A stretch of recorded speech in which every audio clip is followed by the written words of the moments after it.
Halo Sobat Cuan, jumpa lagi dengan saya di Cerita Saham. Saya ucapkan selamat pagi, selamat siang, selamat malam dimanapun Sobat Cuan menonton video ini. Pada video kali ini saya akan cerita saham IPO BATR yang akan listing dalam waktu dekat ini. Ada 7 hal yang akan saya bahas mengenai BATR. Pertama, mengenai latar belakang perseroan dan tujuan IPO. Lalu menganalisa neraca, laba rugi, arus kas, valuasi, underwater, dan yang terakhir kesimpulan.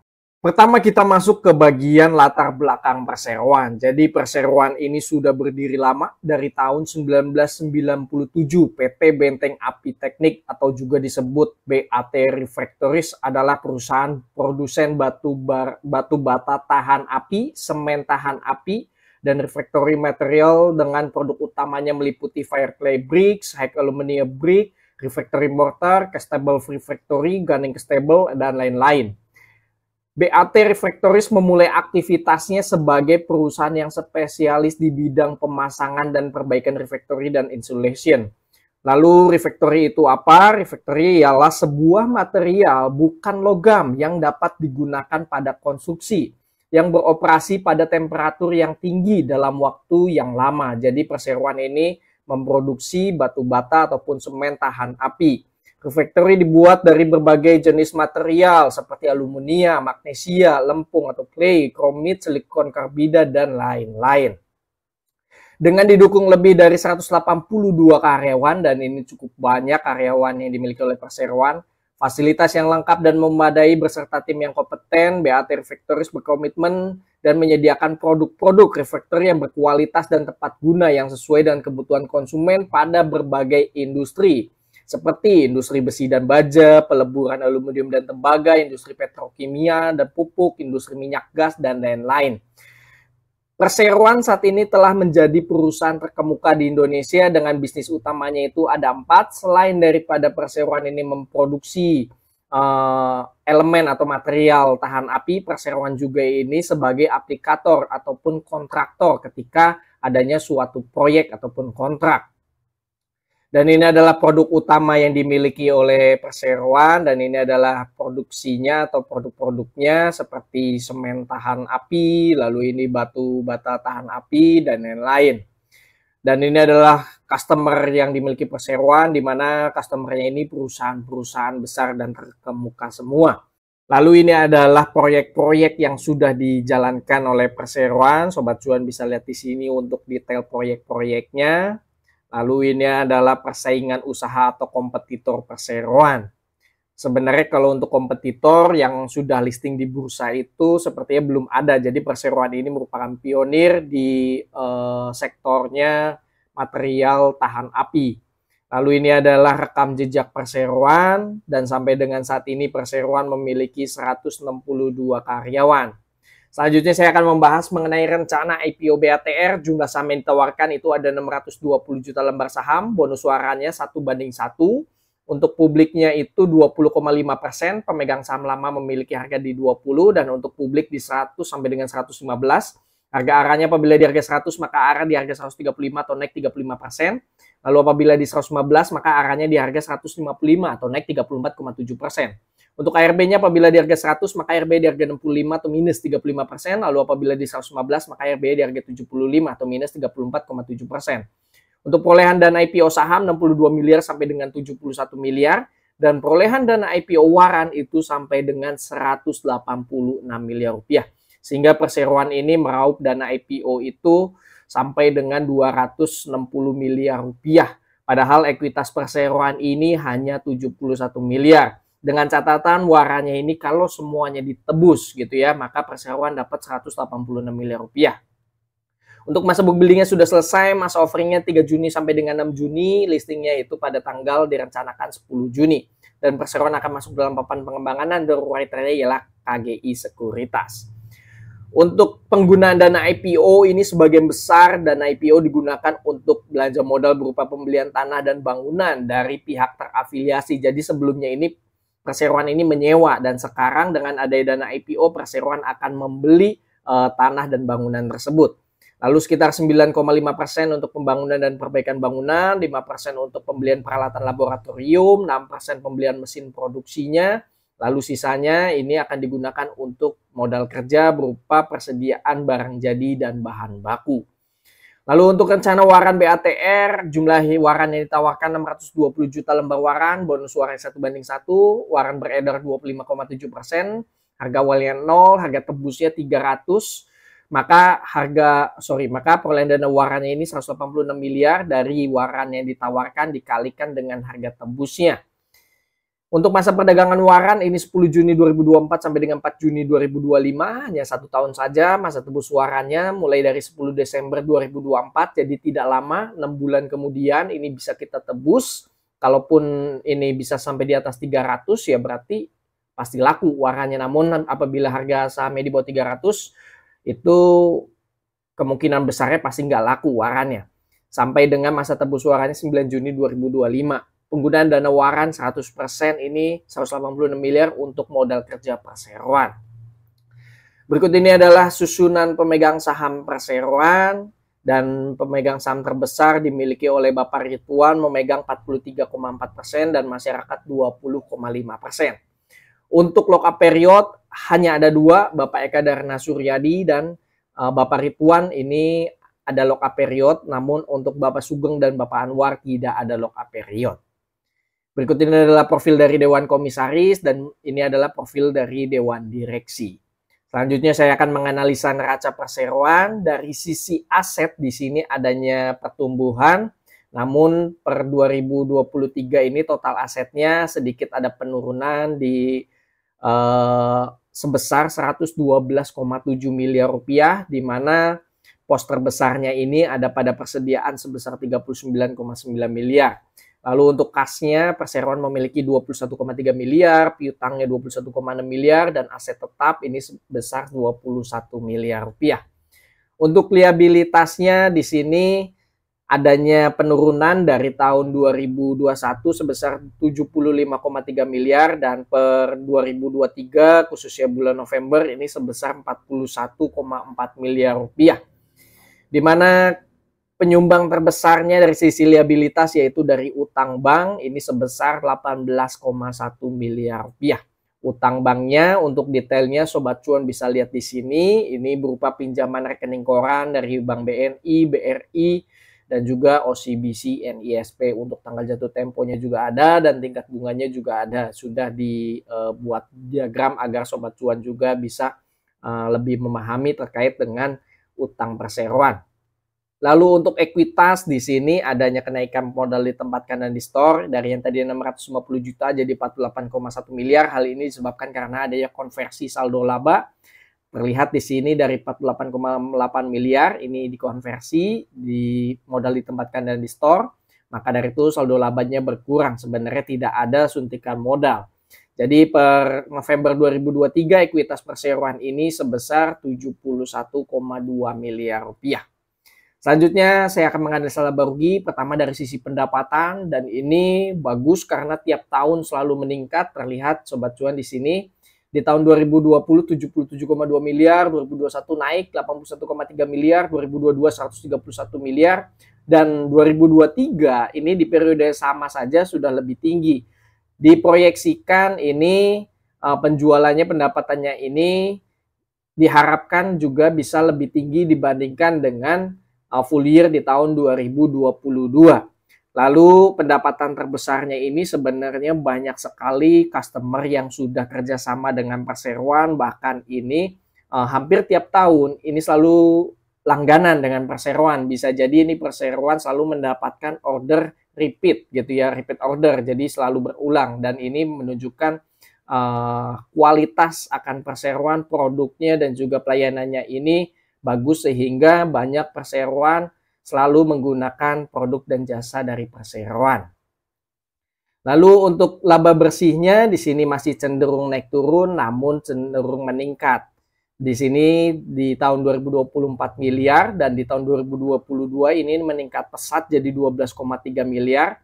Dan per November 2023 ini ada sedikit penurunan di periode sama dari yang tadi 10,3 miliar jadi 9,3 miliar rupiah.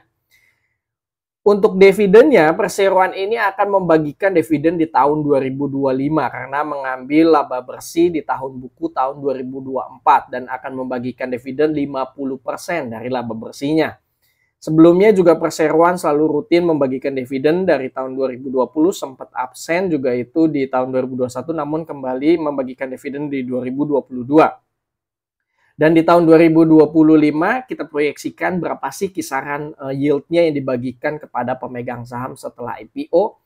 Paling tidak pemegang saham dengan catatan ini labanya minimal 10 miliar, maka kita bisa mendapatkan yield itu 1,6% sampai dengan 3,3%. Selanjutnya saya akan membahas mengenai arus kas perseroan. Pertama dari CFO atau arus kas operasional perseroan, di mana tiap tahun ini bagusnya perseroan selalu membukukan hasil konsisten yang positif untuk CFO-nya, dan ini sejalan selinear dengan kinerja pendapatan dan laba bersih perseroan, di mana tahun 2023 per November ini ada uang masuk sebesar 14,3 miliar dari operasional perseroan, sehingga perseroan ini masih punya ruang yang lebar untuk bisa menggunakan dana tersebut di bagian investasi, khususnya untuk membeli aset tetap sebesar 3,4 miliar, dan lebih banyak lagi penggunaannya di arus kas aktivitas pendanaan, salah satunya untuk pembayaran utang bank. Dari sisi arus kas pendanaan di sini terlihat ada uang keluar sebesar 7,1 miliar rupiah. Sehingga adanya kenaikan bersih kas dan setara kas sebesar 3,7 miliar. Pada awal tahun ada 17,6 miliar, maka kas setara kas akhir tahun perseroan ini ada 21,3 miliar rupiah. Selanjutnya mengenai valuasi perseroan, di sini saya ambil di harga 100 sampai dengan 115. Total saham beredar ini ada 3 miliar lembar saham, pendapatannya dan labanya ini saya setahunkan. Pendapatnya 134 miliar, laba bersihnya 10 miliar, total asetnya 112 miliar, liabilitasnya 41 miliar. Untuk ekuitasnya ini saya sudah tambahkan dengan perolehan dana IPO. Apabila di harga 100 maka ekuitasnya 133 miliar, apabila di 115 maka 142 miliar. Market cap-nya apabila di harga 100 302 miliar, dan apabila di 115 maka market cap-nya 347 miliar. Book value ini perbandingan antara ekuitas dengan total saham beredar, maka book value-nya 44, apabila di 115 book value-nya 47,1. PBVR perbandingan antara harga saham dengan book value, apabila di harga 100 maka PBVR ditawarkan 2,2 kali, apabila di 115 maka PBVR-nya 2,4 kali. EPS perbandingan antara laba bersih dengan total saham beredar, maka EPS-nya 3,3, dan PER-nya perbandingan antara harga saham dengan EPS. Apabila di harga 100 maka PER-nya yang ditawarkan 30 kali, apabila di 115 maka PER-nya 34 kali. ROE ini perbandingan antara laba bersih dengan ekuitas. Dari ekuitas 133 miliar dapat membukukan laba bersih 10 miliar, maka ROE-nya 7,6%, apabila di 115 maka ROE-nya 7,1%. NPM perbandingan antara laba bersih dengan pendapatan. Dari pendapatan 134 miliar dapat membukukan laba bersih 10 miliar, maka NPM-nya 7,5%. Dari perbandingan antara liabilitas dengan ekuitas. Dari ekuitas 133 miliar, perseroan ada liabilitas 41 miliar, maka DR-nya 31%, apabila di 115 29%. Selanjutnya saya akan menganalisa underwriter perseroan. Underwriternya ialah KGI Sekuritas. Biasanya KGI ini berbarengan dengan sekuritas lain. Kita lihat apakah KGI ini membawakan BATR ini single underwriter atau tidak. Terakhir di sini ada Baik. Kalau Baik ini bersamaan dengan MNC Sekuritas, sayangnya kinerjanya ini kurang memuaskan meskipun pada saat opening ini dikasih kenaikan sebesar maksimal 24,4%, namun pada saat closing ini ARB. Tapi paling tidak kita masih dikasih kesempatan untuk bisa melepas dari saham IPO tersebut.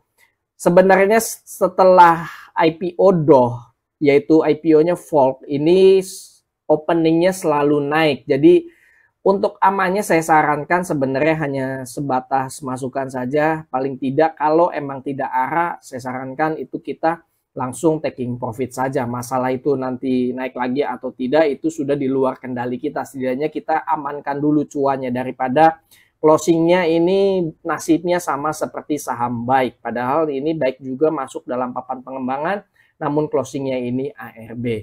Semoga saja BATR ini nasibnya tidak seperti BAIK atau baik. Untuk risk rewardnya atau untung ruginya di sini saya kasih proyeksi kalau saham tersebut ARB sampai 2 kali. Kalau udah naik kan itu udah pasti cuan dan warannya itu jadi kayak ibaratnya bonus bagi kita. Lalu bagaimana risk rewardnya kalau saham BATR ini ARB 2 kali dan kita tidak sempat menjual saham kita? Maka di harga berapa warannya itu pada saat hari pertama listing itu kita jual agar bisa BEP atau balik modal. Nah, di sini saya proyeksikan penjatahannya itu kita dapat 10 lot dan dapat waran itu 10 lot juga 1:1. Apabila di harga 100, maka modal kita yaitu sebesar 100.000 dan RB di hari pertama itu di harga 65 atau kita modalnya sudah tergerus Rp35.000. Maka paling tidak kita harus bisa menjual waran di hari pertama itu di harga 36 untuk balik modal. Maka keuntungan dari warannya itu sebesar 36.000. Apabila kita baru bisa menjual itu di hari kedua atau di ARB di harga 50, maka paling tidak kita harus menjual waran di hari pertama tersebut di harga 51. Maka kita bisa dapat 51.000 dan bisa mengembalikan dari kerugian di sahamnya kita. Semoga dengan adanya tabel seperti ini bisa jadi bahan pertimbangan untuk sobat cuan mau ikut IPO ini atau tidak. Terakhir yaitu mengenai kesimpulan. Pertama dari kesimpulan rencana latar belakang IPO, latar belakang perseroan dan juga tujuan IPO-nya. Secara bisnis BATR ini menunjukkan tren positif sehingga pendapatan dan laba bersihnya ini relatif naik. Hal ini juga disebabkan karena perseroan mampu mempertahankan customer-nya untuk selalu mempercayai akan kualitas produk dan jasa yang ditawarkan sehingga selalu ada repeat order yang diperoleh perseroan. BATR secara penggunaan dana IPO termasuk bagus karena sebagian besar dana IPO digunakan untuk belanja modal berupa tanah dan bangunan yang sebelumnya menyewa, walaupun transaksi tersebut merupakan transaksi afiliasi. Dan sisanya digunakan untuk modal kerja berupa bahan baku. Jumlah saham yang ditawarkan untuk publik ini termasuk wajar sebesar 6,2 juta lot. Respon dari IPO ini tergolong wajar sebesar 71 miliar rupiah, namun dari waran ini mencapai 186 miliar rupiah. Padahal ekuitas perseroan ini hanya 71 miliar rupiah. Hanya pemegang saham mayoritas yang ada lock up period dan yang minoritas tidak ada lock up period. BATR akan masuk dalam papan pengembangan. Untuk rencana IPO saya kasih nilai 6,5/10. Untuk kesimpulan laporan keuangan BATR memiliki laporan keuangan neraca ekuitas yang sehat seiring dengan naiknya kinerja pendapatan dan laba perseroan. Sampai dengan saat ini perseroan masih mengandalkan utang bank untuk merealisasikan belanja modalnya. Dengan adanya penerimaan dana segar IPO sampai 257 miliar dari IPO saham dan waran apabila semuanya ditebus, setidaknya bisa makin menguatkan posisi neraca perseroan. Untuk laporan laba rugi, pendapatan dari tahun 2020 sampai dengan saat ini mampu menunjukkan tren kenaikan. Namun untuk laba, perseroan ini masih belum stabil, namun cenderung selalu meningkat tiap tahunnya. Dengan ada rencana IPO dan rencana ekspansi yang dilakukan, diharapkan BATR dapat meningkatkan lagi pendapatan dan laba yang dihasilkan di periode selanjutnya. Untuk laporan arus kas operasional BATR selinier dengan kenaikan pendapatan dan laba perseroan, sehingga perseroan memiliki catatan konsisten positif untuk CFO dari tahun 2020 sampai dengan tahun 2023. Oleh karenanya, perseroan masih memiliki ruang untuk memenuhi kebutuhan belanja modal dan membayar utang perseroan. Dengan adanya dana tambahan dari IPO saham dan waran apabila semuanya ditebus sampai 257 miliar rupiah, diharapkan BATR dapat semakin menguatkan posisi likuiditasnya dan dapat merealisasikan rencana akan kebutuhan modal kerja dan belanja modalnya agar bisa meningkatkan lagi kinerja perseroan. Untuk laporan keuangan saya kasih nilai 9/10. Untuk valuasi PBV yang ditawarkan sebesar 2,2 kali dan valuasi PRE termasuk wajar juga sebesar 30 kali. Dengan ada rencana IPO dan ekspansi yang dilakukan, diharapkan BATR dapat meningkatkan lagi ekuitas, pendapatan dan laba bersihnya sehingga dapat menurunkan lagi nilai valuasi perseroan.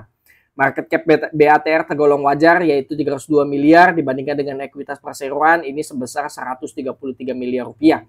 Untuk ringkasan valuasi saya kasih nilai 6,5/10. Untuk underwater, BATR menunjuk KGI Sekuritas dengan kode broker HD sebagai underwater. Secara historikal, IPO yang dibawakan oleh HD semenjak ada IPO sangat bervariatif saat opening maupun closing market di hari pertama. Akan tetapi saham yang pernah dibawakan oleh HD terakhir kali di papan pengembangan hasilnya ARA dan ARB 2 kali. Meskipun saat opening itu semuanya naik. Hal inilah yang bisa jadi bahan pertimbangan untuk Sobat Cuan mau ikut IPO ini atau tidak. Untuk ringkasan underwriter saya kasih nilai 6,5/10. Kesimpulan akhir, saya secara pribadi cenderung ikut IPO ini. Untuk lebih jelasnya nanti ikut atau tidak bisa follow Instagram kami, grup WA gratis, dan Stockbit Forum Chat. Semua link tersedia di kolom deskripsi. Bagaimana nih Sobat Cuan? Mau ikut IPO BATR ini atau tidak? Silahkan isi di chat kolom komentar. Disclaimer on, video yang berisikan data dan atau informasi yang tersedia hanya sebagai bahan referensi dan edukasi, bukan sebagai ajakan. Keputusan bertransaksi, beli, jual, ataupun skip mengacu pada rekomendasi saham isi video ini sepenuhnya merupakan tanggung jawab Sobat Cuan. Terima kasih bagi Sobat Cuan yang sudah menonton cerita saham BATR dari awal sampai dengan akhir. Semoga video yang disampaikan bisa bermanfaat bagi Sobat Cuan dan bisa jadi bahan pertimbangan untuk ikut IPO ini atau tidak. Sampai jumpa pada cerita saham selanjutnya. Happy trading, happy investing, happy IPO. See you semua. Bye-bye.